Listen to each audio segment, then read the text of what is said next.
홍변의 회생 파산 들어와!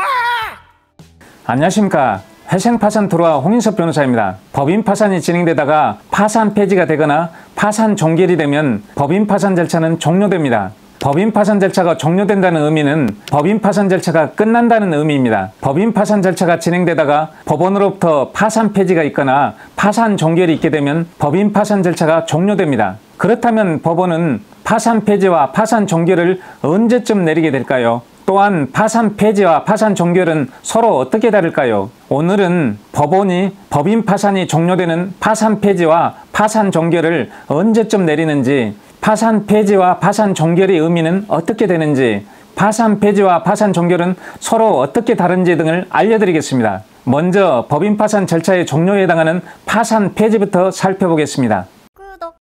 화면에 보이는 게 법원에서 내린 파산 폐지 결정문입니다. 파산 폐지 결정문 주문은 이 사건 파산을 폐지한다 라고 기재되어 있습니다.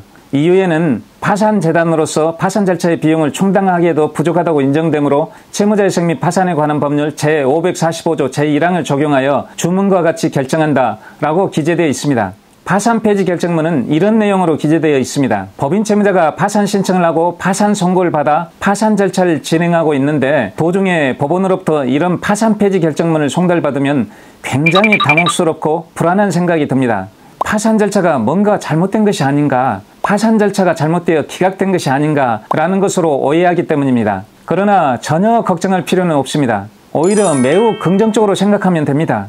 법원에서 이런 파산 폐지 결정을 내렸다면 파산 절차가 종료될 것이라는 것을 알려주고 있다고 이해하면 됩니다. 파산 폐지는 파산 절차가 잘못되었다는 것이 아니라 파산 절차를 중단하고 종료시킨다는 의미입니다. 법원에서 내린 파산 폐지 결정이 확정되면 파산 절차가 종료되고 파산 절차에서 벗어나게 됩니다. 파산 폐지는 파산 절차가 종료되었다는 것을 의미합니다. 채무자회생 및 파산에 관한 법률, 즉 채무자회생법은 3가지 종류의 파산 폐지를 규정하고 있습니다. 법원이 파산 선고와 동시에 내리는 동시폐지, 법원이 파산 선고 후 파산 절차를 진행하다가 어느 시점에서 파산 절차를 폐지하는 이시폐지, 법인 채무자가 채권 신고 기간 내에 파산 채권을 신고한 파산 채권자들 전원의 동의를 얻어 파산 폐지를 신청했을 때 법원이 파산 절차를 폐지하는 동의폐지, 이렇게 3가지 종류의 파산 폐지가 있습니다. 차례대로 살펴보겠습니다. 첫째, 동시폐지는 법원이 파산 선고와 동시에 파산 폐지 결정을 내리는 것을 말합니다. 법원은 파산재단에 속하는 재산이 없거나 설령 파산재단에 속하는 재산이 일부 있더라도 파산 절차의 비용을 충당하기에도 부족하다고 인정되는 경우 파산 선고와 동시에 파산 폐지 결정을 내립니다. 파산재단은 파산 선고가 내려질 때 법인 채무자의 재산으로 구성되는 재단을 말합니다. 파산 절차의 비용이란 파산 절차를 진행하는 데 필요한 비용을 말하는 것으로서 파산 관제인 보수, 파산재단의 재산을 현금화하는 데 필요한 환가비용, 소송비용 등을 말합니다. 법원은 파산재단에 속하는 재산으로는 파산 절차의 비용을 충당하기에도 부족하다고 인정될 경우 파산 선고와 동시에 파산 폐지 결정을 내리게 됩니다. 법원으로부터 파산 선고와 동시에 동시 폐지 결정이 내려지고 그 동시 폐지 결정이 확정되면 동시 폐지의 효력이 발생합니다. 동시 폐지의 효력이 발생하면 법인 채무자의 파산 절차가 중지되고 종료되어 법인 채무자는 파산 절차에서 벗어나게 되지요. 또한 법인 채무자에게 자녀 재산이 없다면 법인 채무자의 법인격이 소멸하게 됩니다. 법인 채무자의 법인격이 소멸하게 되면 법인 채무자의 부채도 함께 소멸하게 되지요. 실무상 법원에서 파산 선고와 함께 동시 폐지 결정을 내리는 경우는 매우 드물다고 보면 됩니다. 둘째, 이시폐지는 법원이 파산 선고 후 파산 절차를 진행하다가 어느 시점에서 파산 폐지 결정을 내리는 것을 말합니다. 법원은 파산 선고 후 파산 절차를 진행하다가 파산재단에 속하는 재산이 없거나 파산재단에 속하는 재산이 일부 있더라도 파산 절차의 비용을 충당하기에도 부족하다고 인정되는 경우에 파산 폐지 결정을 내립니다. 파산 선고를 내린 후 파산 절차를 진행하다가 파산 선고와 다른 시기에 파산 폐지 결정을 내린다고 해서 이시폐지로 부른다고 이해하면 됩니다. 파산재단은 파산 선고가 내려질 때 법인 채무자의 재산으로 구성되는 재단을 말합니다. 파산 절차의 비용이란 파산 절차를 진행하는 데 필요한 비용을 말하는 것으로서 파산 관제인 보수, 파산재단의 재산을 현금화하는 데 필요한 환가비용, 소송비용 등을 말한다고 말씀드렸죠. 실무상 법원은 파산 선고 후 파산 절차를 진행하다가 파산재단에 속하는 재산으로는 파산 절차의 비용을 충당하기에도 부족하다고 인정되는 경우에 파산 절차를 폐지하는 이시폐지 결정을 내립니다. 또한 법원은 파산재단에 속하는 재산이 있더라도 조세, 체불 임금 등의 재단 채권을 변제하고 난 후에 남는 재산이 없어서 파산채권자들에게 배당할 재산이 전혀 없다고 인정되는 경우에 파산 절차를 폐지하는 이시폐지 결정을 내립니다. 재단 채권은 국세, 지방세, 4대 보험 등의 조세 등 채권이나 체불 임금 및 체불 퇴직금 채권 등이라고 이해하면 됩니다. 법원으로부터 이시폐지 결정이 내려지고 그 이시폐지 결정이 확정되면 이시폐지의 효력이 발생합니다. 이시폐지의 효력이 발생하면 파산 절차가 중지되고 종료되어 법인 채무자는 파산 절차에서 벗어나게 되지요. 또한 법인 채무자에게 자녀 재산이 없다면 법인 채무자의 법인격이 소멸하게 됩니다. 법인 채무자의 법인격이 소멸하게 되면 법인 채무자의 부채도 함께 소멸하게 되지요. 실무상 법원에서 내리는 파산 폐지 결정의 대부분은 이시폐지 결정이라고 이해하면 됩니다. 셋째, 동의폐지는 법인 채무자가 파산 선고 후 채권 신고 기간 안에 채권 신고를 한 파산 채권자들 전원의 동의를 얻어 파산 폐지 신청을 하고 이에 대하여 법원이 파산 폐지 결정을 내리는 것을 말합니다. 법인 채무자가 채권 신고 기간 안에 채권 신고를 한 채권자들의 동의를 얻어 파산 폐지 신청을 하면 법원은 파산 절차를 폐지하는 동의폐지 결정을 내리지요. 법원으로부터 동의폐지 결정이 내려지고 그 동의폐지 결정이 확정되면 법인 채무자의 파산 절차는 중지되고 종료되며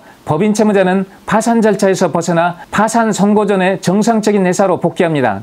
동의폐지와 동시폐지 및 이시폐지는 상당히 다른 점이 있습니다. 법인 채무자는 동의폐지가 확정되면 파산 절차에서 벗어나 파산 선고 전에 정상적인 회사로 복귀하여 영업을 재개합니다. 그러나 파산 선고와 동시에 파산 절차가 폐지되는 동시폐지나 파산 선고 후 파산 절차가 진행되다가 파산 절차가 폐지되는 이시폐지의 경우에는 파산 폐지의 효력이 발생하면 법인 채무자에게 자녀 재산이 없는 경우 법인 채무자의 법인격이 소멸합니다. 이런 점들이 서로 다르지요. 동의폐지에 대해 자세히 알고 싶으신 분들은 앞전에 올린 법인 파산 절차를 진행 중에 있는 회사를 파산 절차에서 탈피시켜 파산 선고 전에 정상적인 회사로 만드는 방법 2가지라는 제목의 동영상을 시청해 보시기 바랍니다. 다음에는 법인 파산 절차의 종료에 해당하는 파산 종결을 살펴보겠습니다.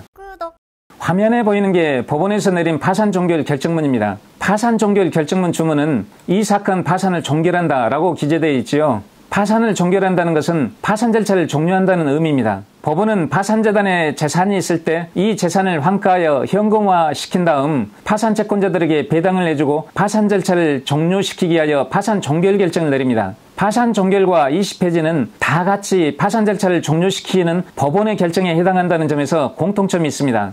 이시폐지는 법원이 파산 선고 후 파산 절차를 진행하다가 어느 시점에서 파산 폐지 결정을 내리는 것을 말한다고 말씀드렸죠. 법원은 파산 절차에서 파산 채권자들에게 일부 금액이라도 배당이 되었을 때는 파산 종결 결정을 내리지만 파산 절차에서 파산 채권자들에게 한 푼도 배당이 되지 않았을 경우에는 이시폐지 결정을 내립니다. 이 점에서 파산 종결과 이시폐지는 서로 차이가 있습니다. 즉 파산 절차에서 파산 채권자들에게 일부 금액이라도 배당이 되었다면 법원은 파산 종결 결정을 내리고 파산 절차에서 파산 채권자들에게 한 푼도 배당이 되지 않았다면 법원은 이시폐지 결정을 내린다는 것이죠. 법원으로부터 파산 종결 결정이 내려지고 파산 종결 결정에 대한 공고가 있게 되면 공고가 있는 때로부터 파산 종결의 효력이 발생합니다. 파산 종결의 효력이 발생하게 되면 법인 채무자의 파산 절차는 종료됩니다. 또한 법인 채무자에게 자녀 재산이 없다면 법인 채무자의 법인격도 소멸하게 됩니다. 법인 채무자의 법인격이 소멸하게 되면 법인 채무자의 부채도 함께 소멸하게 되죠. 이상으로 법원은 법인 파산이 종료되는 파산 폐지와 파산 종결을 언제쯤 내리는지, 파산 폐지와 파산 종결의 의미는 어떻게 되는지, 파산 폐지와 파산 종결은 서로 어떻게 다른지 등을 알려드렸습니다. 마지막으로 한 가지 더 알려드리겠습니다. 저는 도산 전문 변호사로서 회생파산 실무 경력만 해도 10여 년이 넘습니다. 개인과 기업의 회생파산 등 실무를 다루는 데 있어 실무 경험과 노하우, 전문 지식을 충분히 갖추었다고 자부합니다. 개인이든 기업이든 회생 또는 파산 등을 고민 중이신 분들은 언제든지 저 홍인섭 변호사를 찾아주십시오. 10여 년이 넘는 오랜 실무 경험과 많은 사건을 처리하며 터득한 성공 노하우로 좋은 결실을 맺을 수 있도록 최대한 도와드리겠습니다. 여기까지 영상을 봐주셔서 감사합니다. 구독, 좋아요, 알림 설정까지 꾹 눌러주신다면 더 좋은 정보로 찾아뵙겠습니다. 지금까지 회생파산 들어와 홍인섭 변호사였습니다. 감사합니다.